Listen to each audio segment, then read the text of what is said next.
you communicate difficult messages? It's a challenge. I think there's a few things that I would encourage people to do. I think you need to start with the objective that you want. If you're going into a difficult conversation or a difficult presentation, again, maybe the emotional objective is where you start. How do you want them to feel at the end of it? Do they need to feel reassured? Do they need to feel that they've been heard? You know, really have some clear objectives about what you want the outcome of your presentation or your conversation to be. And I think you start with heart. I love this idea of being compassionate, you know, going into a presentation. You know, sometimes we get very polarized in the way that we approach things. And I think if you bring compassion in there, it stops it being A or B. And it's more about trying to get to a place where two people can meet and agree and create a way forward. I think difficult messages means sometimes being a bit vulnerable. So, you know, open yourself up to listening to things that might be difficult for you to hear, so that you can take on board what's being said, and also so that you can honestly say what's on your mind. For many people, that's really difficult to do.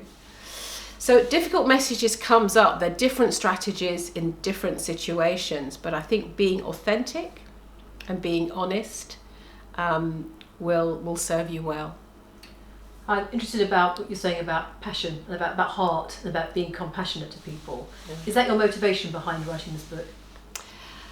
Yeah, I mean, the motivation for the book is I see so many people in my work who I just think are super talented. They're just so interesting and, you know, very accomplished people.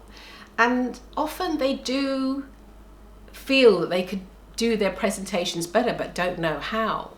And I think, you know, finding your voice, you know, communicating in a way that does communicate your compassion, but as well as the message and, you know, has clear content that is compelling, I think is really important. And it seems much needed. You know, we were in a business world, it's fast moving, it's volatile, it's uncertain, things are ambiguous. And we need the communication at the heart of the communication to establish trust, to build trust.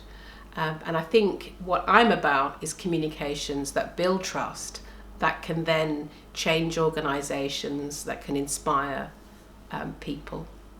Tell me about your journey. How did you get to where you are today? My journey, well, I was a newsreader, a news presenter, news anchor, there's so many different words, at the BBC. And that came about after being a print journalist as a business reporter in California. And I suddenly came across television and wow, it just blew me apart. It's so exciting, it's so dynamic. A newsroom is a very fast-paced, exciting place to be. It's a tough place to learn communication. You know, when I joined the BBC, the only training I got really was voice coaching.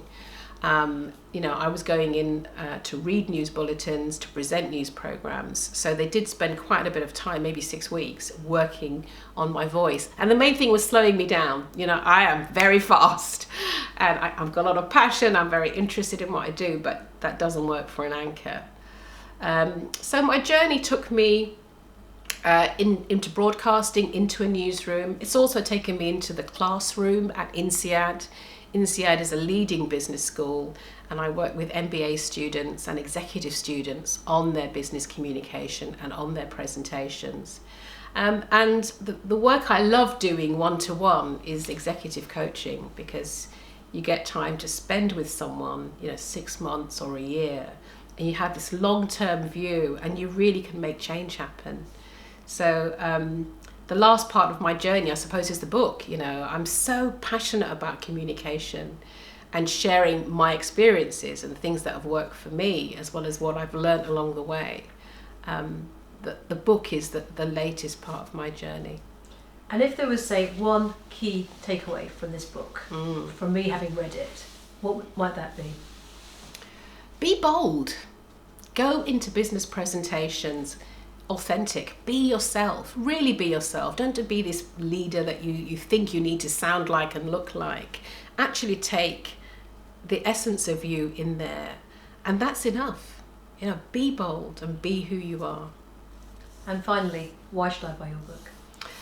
I'm a book. It's chock full of great tips and advice. It's got 20 odd years of experience from all the different backgrounds I've had: print journalist, news broadcaster, communications and presentation skills trainer, executive coach. It's got all these experiences that I've found and worked with hundreds and hundreds of clients, and I've distilled it into really practical advice to help people get on their journey to mastery, in a way that really helps them find their voice.